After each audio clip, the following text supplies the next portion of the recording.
Hello，大家好，賢仔賽馬頻道啊，好高興呢條係細佬第一條片啊，咁啊講1月11號嘅賽事，咁我哋揀咗一場賽事同大家分享一下啦。咁細佬睇咗啲嘢，咁覺得呢場呢就有啲比較直博嘅賽事嚟㗎。呢場係咁啊，4連環4重彩有100萬嘅多寶，咁啊孖 T 呢都有一啲多寶啊。咁如果呢隻冷腳鏟咗入嚟呢，相信都會幾好分啊。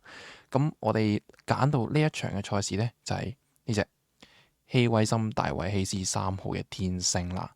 咁首先講點解會揀呢場賽事先呢？咁就首先多寶係其一啦，其次就見到啲大熱門其實都係有得攻擊嘅位嚟㗎。咁我哋依家凌晨3點嘅大熱呢，就係呢隻天福，次熱就係呢個火悟空。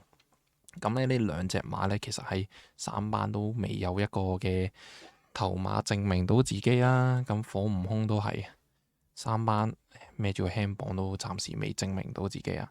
咁呢兩隻熱門落喺呢兩隻度嘅時候呢，咁如果佢哋鏟唔到入嚟呢，咁相信呢條4連環都幾好分啊。咁我哋呢就揀到呢一隻天星。咁點解會揀呢一隻呢？咁首先之前呢，佢一直都係跑開1200米啊。咁我哋可以見到報名表嗰度呢，其實希斯有啲心思啊。呢一場賽事佢有3班1200米唔報，咁啊打黃牌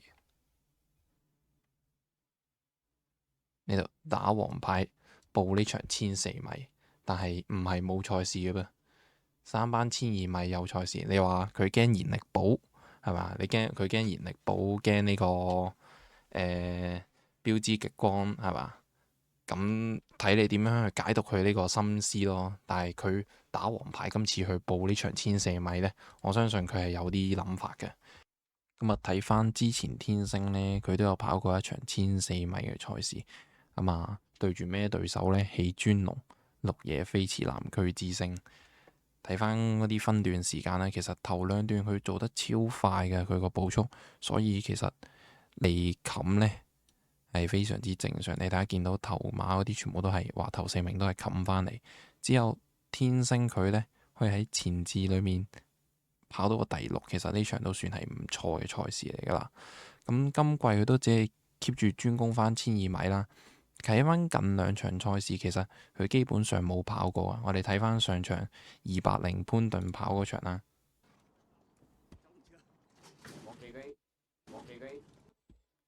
其實咧早段嘅時候咧，佢搶咧都冇問題嘅。佢想放上流咧，天星呢隻馬都係非常之好嘅。咁啊，去翻守翻中間嘅位置啦。咁其實最主要都睇翻末段嗰度啦。佢呢度咧有少少意外嘅。咁啊，標誌極光掉一掉到中城名區，連同埋天星都帶到埋出去。第一入彎，你頭馬入彎嘅時候，呢個位天星喺呢個位，睇埋巡邏影片，呢個天中城名區啊，俾阿標誌極光掉一掉，帶埋天星呢個距離，所以上場呢，其實係有啲藉口嘅，可以話。咁啊，當冇咗佢啦。咁啊，呢度末段先開始騎翻追啦，係咪先？咁啊，已經追唔切嘅，所以我呢個位係有啲藉口可以俾翻上場天星嘅。咁啊，頭馬中城名區啊，之後都保重翻啦。閃耀天河之後再出都有呢個名次提升啊。咁嚟緊同一日呢，都有標誌極光跑喎，咁啊可以留意翻佢同燃力寶嘅鬥爭啦。咁我哋講翻天星呢，再上一場麥道朗跑啊。